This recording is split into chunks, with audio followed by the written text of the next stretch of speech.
Bismillah ar-Rahman ar-Rahim. We did talk in general about 4 things: wajibat, sunan, mahdurat and mubahat. Now we're gonna talk now how to get ready for Hajj. You decided to go for Hajj in your own village, in your own town, in your own city. So what to do?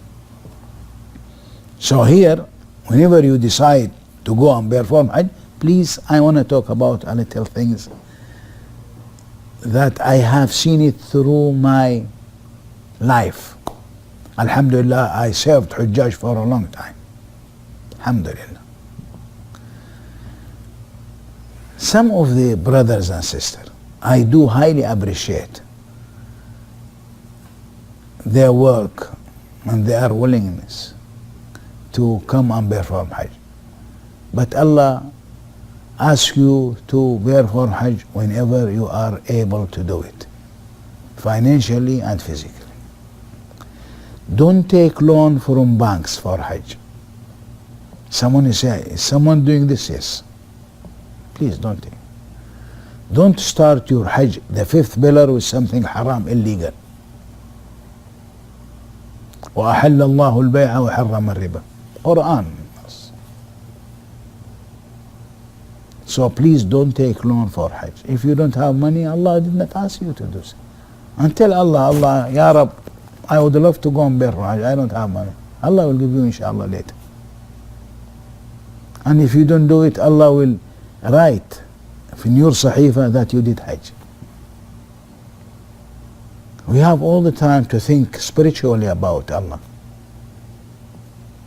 Allah will never punish for something that you cannot do it. Especially if He says it very clearly. وَلِلَّهِ عَلَى النَّاسِ حِجُّ الْبَيْتِ who مَنِ اسْتَطَاعَ. Only those who are able. But if you cannot do it, don't take loan, please. Sells properties. You have a wife, you have children, and they live in a house, or they live in Egypt. One time I did talk a lot about it with several Hujjaj. His guy told me, this gentleman, this Haji, sold his cow. I said, why you did it? He said, I want to come and perform Hajj. It's a pillar of Islam. I said, did you read Quran? وَلِلَّهِ عَلَى النَّاسِ حِجُّ الْبَيْتِ مَنِ اسْتَطَاعَ عَلَيْهِ سَبِيلًا. Ask Allah to give him the best reward because of his beautiful intention toward Allah. And Allah asks him, inshallah, will compensate. Instead of 1 cow, 100 cows. But it's not required. And what I'm saying here, I was exposed to it. I was asked by several friends. My grandfather used to work here, and he brings Hujjaj from many places in the world, Muslim, and serve them with his family. Many Hujjaj asked me this. I said this, did so, this. So. Now, before, no one used to take loan, but now I'm sorry that I have heard many stories that people take loans to perform Hajj. Why? Who can tell that I will be alive for the next year until I pay back my loan? I may die tomorrow. I may die in a second. So this is the philosophy of Al-Islam Al-Azim. Don't load yourself with something that you are not supposed to do it. Try to remember all the time that when we read Quran, the first ayah, Bismillah Ar-Rahman Ar-Rahim. These are mercy. Ar-Rahman, mercy. The first ayah in Quran. The first ayah in every surah. We have 114 surah, all of them has Bismillah Ar-Rahman Ar-Rahim, except Bara'ah. But we have another Bismillah, Innahu min Sulaiman wa Innahu Bismillah Ar-Rahman Ar-Rahim. So Allah is Ar-Rahman, mercy, is a good gift. Maybe it's one of the best gifts from Allah to every mankind. Don't load yourself with something that you don't need it. I ignore family's need. What is this?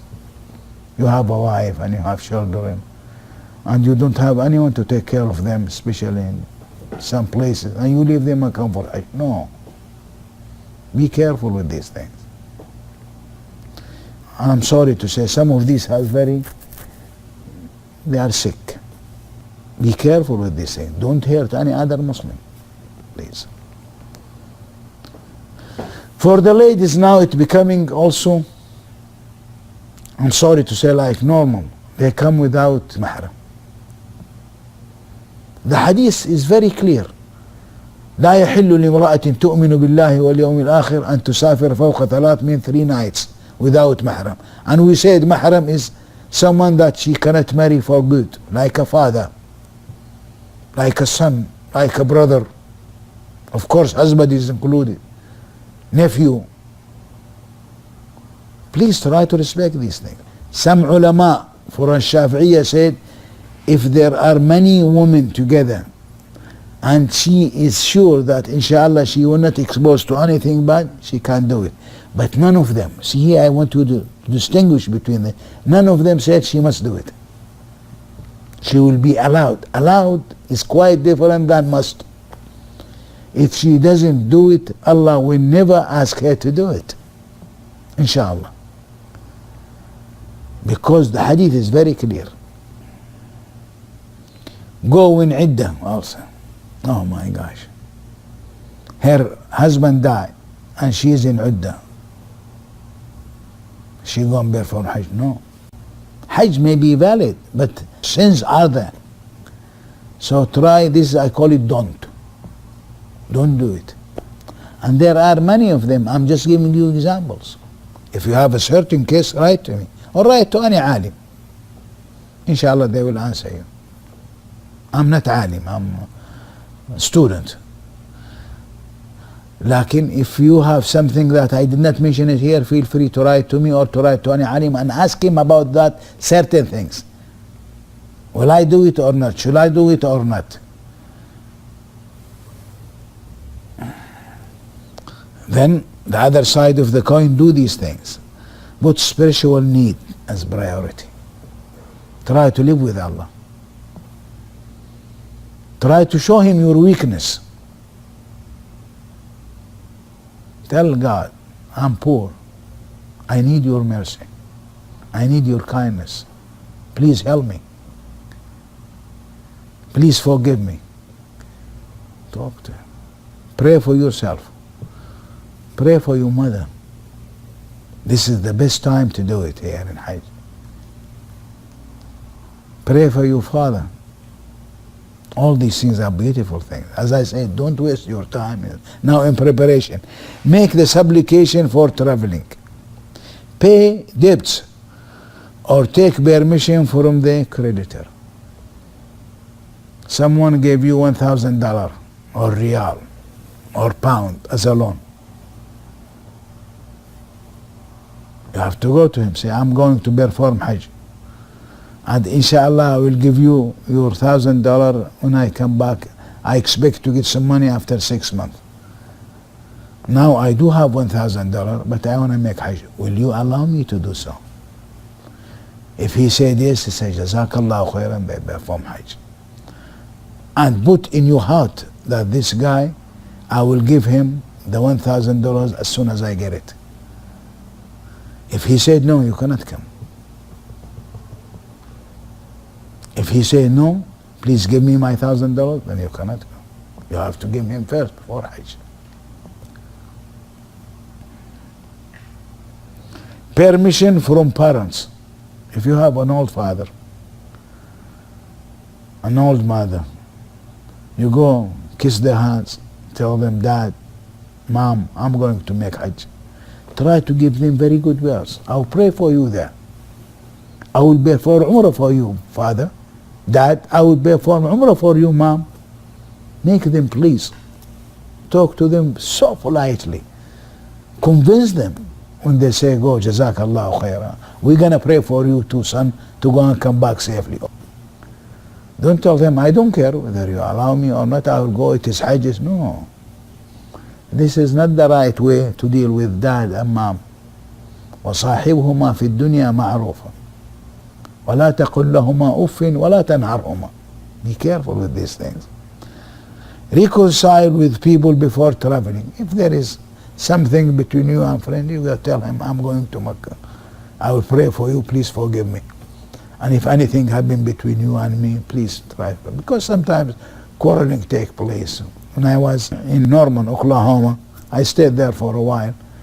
And usually we advise our brothers when they perform Hajj to reconcile with each other. Sometimes you see it happens, shaitan is there all the time till the day after. أعوذ بالله من الشيطان الرجيم. Go with good companies.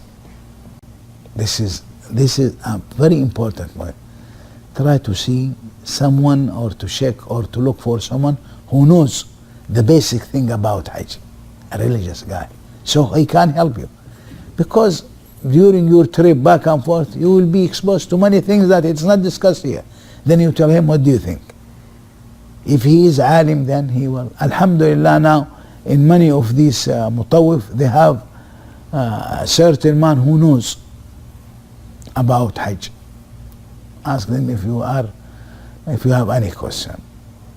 So this is what I say, do it. Okay?